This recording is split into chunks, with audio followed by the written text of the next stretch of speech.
Pois olha, nós vamos falar agora, entrevistar aqui a vice-governadora Margarete Coelho, que está aqui conosco. A vice-governadora vai tratar de alguns dos assuntos que foram abordados também pelo governador e também outros temas conosco aqui no Jornal do Piauí. Vice-governadora Margarete Coelho, boa tarde, obrigado por atender o nosso convite.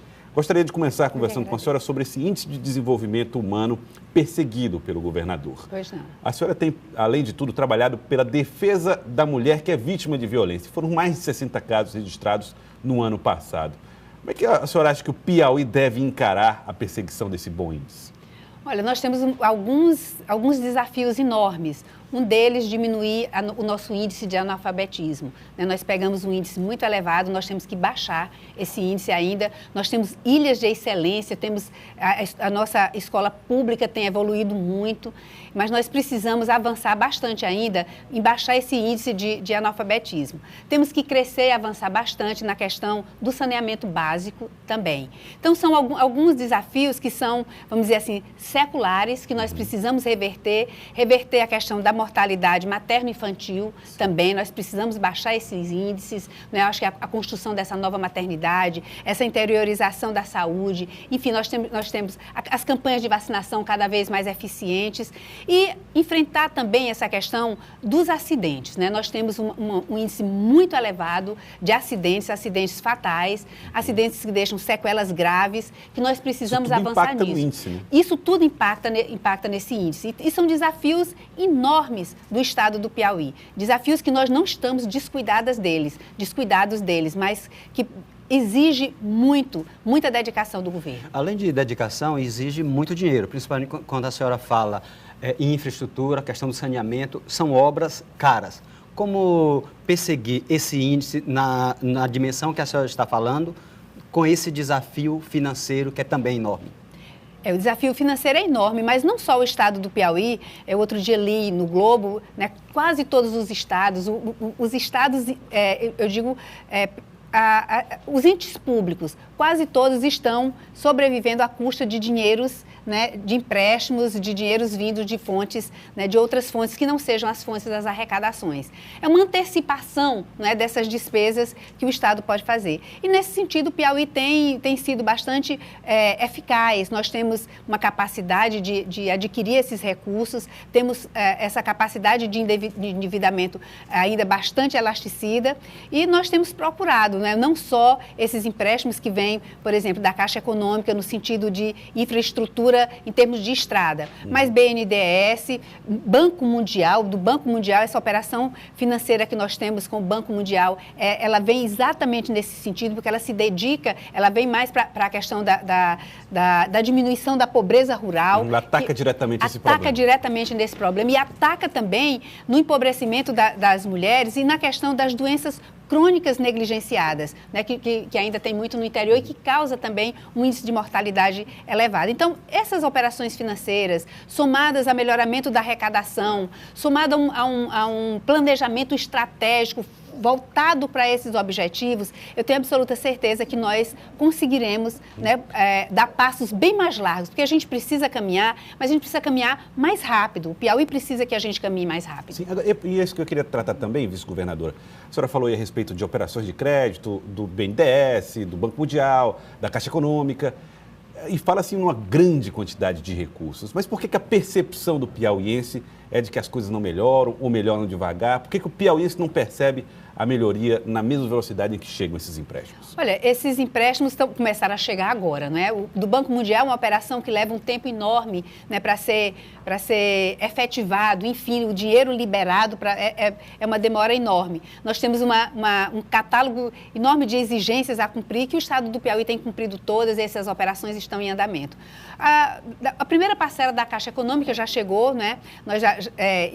E nós temos, além que nas obras físicas, nós temos outros investimentos que antecedem, que são os projetos, né, que custam caro, que são grandes investimentos.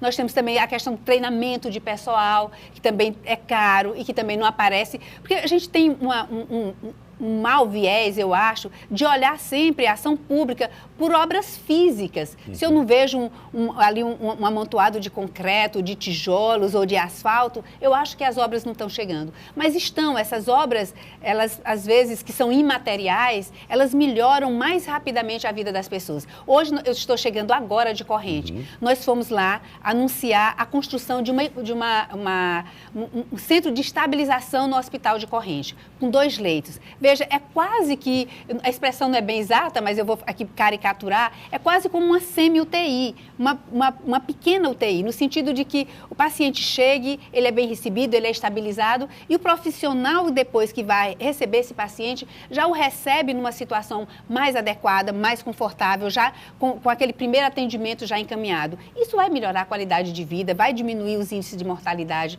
e de sequelas, por exemplo, de acidentes, não só de acidentes de automóveis, mas de acidentes vasculares e outros tipos de traumas, né, que nós ainda precisamos trabalhar mais no estado do Piauí, interiorizar mais.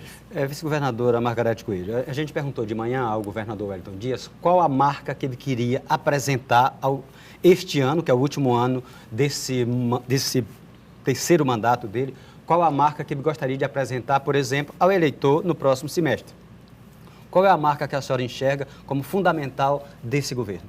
Eu acho que a marca fundamental deste governo é um governo de desenvolvimento. É perceptível que o Piauí entrou numa rota de desenvolvimento. Hoje o Piauí é referência em energias limpas, energias renováveis. O estado do Piauí agora recebe uma procura enorme na exploração de minérios. Ontem eu recebi um grande investidor australiano, né, do Riverbank, que quer investir na região de São Raimundo Nonato, ali mais especificamente em Anísio de Abreu, e quer construir uma grande siderúrgica na região de São João do Piauí. Veja o que isso vai promover de desenvolvimento. Então, eu quero ver o Piauí entrando nessa rota de desenvolvimento, com seus potenciais sendo realmente aproveitados, o Piauí sendo visto como esse estado rico em possibilidades e em potencialidade. A senhora é sempre citada como uma das possíveis candidatas na composição da chapa do governador, nessa posição de vice-governadora. Mas o próprio governador já disse que a tendência é que a chapa tenha um candidato de cada partido. Como é que a senhora está discutindo isso dentro do governo e com seu partido, o PP? Olha, os progressistas, eles se preocuparam muito em se preparar para essa próxima eleição. E, nesse sentido, nós fomos fortalecer as bases, interiorizamos muito mais o partido, estamos agora com mais de 70 prefeitos. E não é só, vamos dizer assim, uma coisa artificial, um crescimento artificial. Você percebe ali, né, o veio progressista em cada um deles, a vontade e a forma de adotar aquelas que sejam as metas e as políticas, né, as diretrizes dos progressistas. Então, eu acho que um partido, para se fortalecer dentro de uma conjuntura, a primeira coisa é ele se fortalecer na base, é ele fortalecer sua militância, é ele ter uma capilaridade para fazer uma campanha estadual e principalmente uma campanha como essa que será em 45 dias. Será quase uma gincana, uma corrida, porque a gente vem de uma campanha de 90 dias. Nós não fizemos esse processo de transição. Então, essa vai ser a primeira eleição com esses prazos. Você é contra essa diminuição de campanha? Não necessariamente. Eu sou a favor de campanhas o mais livre possível. O abuso de poder, ele tem que ser controlado, sim, para garantir a igualdade de oportunidades na competição. Essa é a marca do nosso processo democrático. Essa é a marca do nosso sistema político. Essas lideranças, a senhora falava, em mais de 70 prefeitos, esse capital político do PP é suficiente para garantir a senhora na chapa majoritária, garantir ao PP 2 vagas? Esse não será um trabalho só dos progressistas. Ninguém vai chegar numa chapa majoritária apoiado exclusivamente por um partido e apenas com vamos dizer, com essa característica de ser indicado pelo partido. A composição de uma chapa majoritária, ela pressupõe muito mais. Ela pressupõe, primeiro, uma competitividade nessa chapa, um capital eleitoral dos que estão ali. E não vamos nos esquecer que nos cargos majoritários, esse capital eleitoral, ele é muito pessoal, ele é muito subjetivo, ele às vezes traspassa as raias do partido. Quantas vezes nós ouvimos dizer que o Wellington Dias, apesar de ser, vamos dizer assim, o petista mor, mas ele está acima do PT. Quantas vezes a gente ouve dizer isso? Ou seja, a atuação dele transcende as raias do partido. Então, o cargo majoritário, ele é um cargo que exige essa característica. Além de você ter uma estrutura partidária, você tenha também a oferecer um desempenho pessoal, um capital político pessoal. Ou seja, tem que ter um respaldo popular e tem que ter um respaldo também das demais siglas, das demais agremiações que estão na base. Não é o candidato do Progressistas, é o candidato de um bloco, de um time, de um grupo. O que a senhora quer dizer é que, embora seja uma aliança e que cada partido indique o nome, esse partido não será automaticamente aceito só porque foi uma indicação do aliado? Não, eu digo que os nomes, para você ter uma chapa competitiva, uma chapa para participar de um pleito realmente para valer, você tem que ter uma chapa que some, né? A chapa que some como um todo, não só na questão de ter o apoio desta ou daquela agremiação, mas tem que ter o apoio do grupo e tem que ter um capital político pessoal. Que é aquilo que a gente fala de nome leve, de nome pesado, para usar o popular. A senhora vê dificuldade, por exemplo, da convivência de setores do PMDB com o PT? Olha, eu acho que, de uma certa forma, o cenário nacional, ele termina impactando aqui também. Não vamos fingir que a gente não percebe isso, porque percebe. Mas as características locais também, elas são muito fortes, né? E essa forma, esse nosso pensamento, e você como cientista político sabe disso, isso de dizer que os partidos políticos, eles têm caráter nacional, isso está muito lá nos livros, né? Nas teorias, porque na prática o PMDB do Piauí não é o mesmo PMDB do Maranhão, que não é o mesmo PMDB da Bahia, enfim, cada um tem suas características. Mas acho sim que a questão nacional impacta na questão local. Mas essa questão nacional também afeta o PP, que tem dificuldades com o PT depois do impeachment. Exatamente, também não estou negando isso. Agora, a sigla pesa muito também. Você acha que o PP é mais leve do que qualquer outro? Eu acho que o Progressistas tem feito, como eu disse, um trabalho magnânimo nesse governo. Além de termos contribuído com a eleição do governador Wellington Dias, somos aliados de primeira hora, somos aliados de toda hora. Estamos todos os dias trabalhando esse governo. Agora, dizer, não, teve um momento que houve um dissenso. São duas siglas grandes, importantes, com duas lideranças em nível nacional, fortes, importantes. O que vale é a convergência, é o diálogo e não a submissão. É assim que a gente faz uma parceria. O deputado João Madison disse em entrevista ontem aqui que o MDB precisa ser respeitado também como aliado, porque em algumas matérias, como no caso do aumento de impostos, o MDB votou a favor do projeto proposto pelo governo e o Progressistas votou contra. Olha, é bem análise pessoal do deputado e, bom, enfim, não tenho maiores comentários a fazer. Não tenho os maiores. O que eu digo, repito, é o que eu acabei de dizer. É uma aliança, nós somos aliados. E isso pressupõe concordar, discordar em determinados momentos, mas demonstrando sempre uma fidelidade a um projeto. O que eu quero que seja reconhecido no Progressistas é esta fidelidade a um projeto de Piauí que nós pensamos em 2014. Vejam quem estava em 2014 nesse projeto e vê quem estava contra esse projeto. Então, é um projeto de Piauí que nós pensamos, que nós alinhavamos e que nós estamos a cada dia consolidando. Se olhar para 2014, eu vou ver, por exemplo, que o MDB estava contra esse projeto. Sim, mas o MDB depois se aliou, depois veio prestar, né, e prestou relevantes serviços também. Essa não é uma grande pergunta, porque a senhora está falando, me desculpe interrompê-la, porque o que se diz é o seguinte, não vamos pensar em 2022, em 2018. Isso. Não seria o caso também de esquecer 2014? Não, porque veja, a gente faz o caminho na caminhada. Claro que na caminhada você ganha aliados, às vezes você perde aliados, que não é o que se espera, mas que pode acontecer, está no caminho, né? E nesse sentido, o que eu tenho dito é o seguinte, 2014 nós fizemos um projeto, né? Um projeto e somos leais a esse projeto. É isso que eu tenho dito a respeito do Progressistas.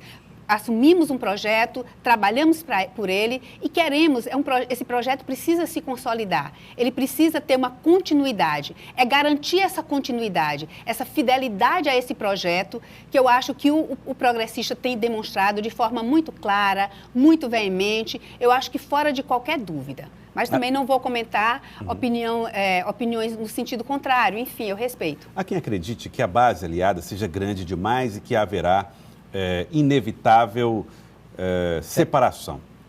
Em alguns apostam que o Progressistas pode ser um partido a fazer o caminho para a oposição, pela aproximação com o Firmino Filho, por nomes antigos do PSDB que hoje fazem parte do Progressistas.